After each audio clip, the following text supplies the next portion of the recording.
That's before they had horns. This one is what's called a Birney car. It was a design that a man by the name of Charles Birney came up with to be an easy one-man car to operate. It's been undergoing 10 years of work, and you can see it's looking pretty good. And you can see all the woodwork has been redone. The truck has been completely taken apart, upgraded with new steel, grade 8 bolts and everything else. So there's a lot of work that's gone into this car. This one will be operable probably within the next 6 or 8 months. She'll be ready to raise the pole and come out of here on her own power. And she has not done that since 1951.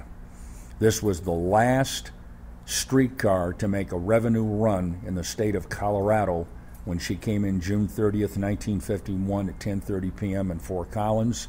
And at that point, she'd also made the last revenue run of a Birney-type car in the United States at that time. So this is also a very historic car. The caning is an interesting story. That stuff is hard to get. There's one importer in New York that has the connections in China, and that had to be firing up a loom over there in Canton to make this proper type of cane. It's called transit weave, and it's designed not to pucker and shall we say, cause discomfort to the rider, to put it politely. The color scheme on this car is identical to what was used in 1932. And so that is the same as it was then.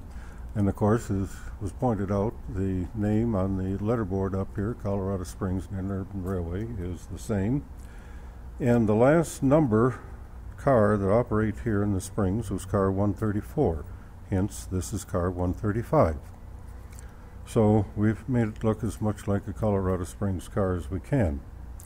One thing we have done that is not authentic, the roof, which you can see, is poplar, and that all had to be steamed and bent. Originally, the car, that wood was painted, and we took one look at that, and we just did not have the heart to put paint on top of all that gorgeous wood. So that's one thing where we have not been authentic. And you can see the call buttons here are installed. All the wiring has been done. The lights operate coming off of what you would call station power. Later they will operate off the 600-volt line above. The air brake stands are in. The controllers are upstairs being restored. And pretty soon we're going to be running the heavy wiring underneath the car and everything and hooking all that stuff up and checking it out and testing it. And the interesting thing, when you look at these signs up here, the size signs that are used in these cars, it's exactly what's used in buses to this day. That's where the buses got it from originally, is going back to the streetcars.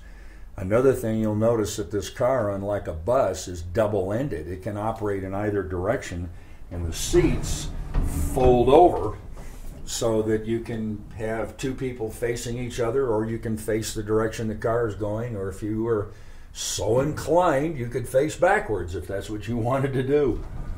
It's a different era, and that's one of the things that we try and get across to people when they come down here, or if we end up operating on the streets where cars like this will be at least in periodic service, probably not every day, is to show people a sample of a history that most of us have never had a chance to experience.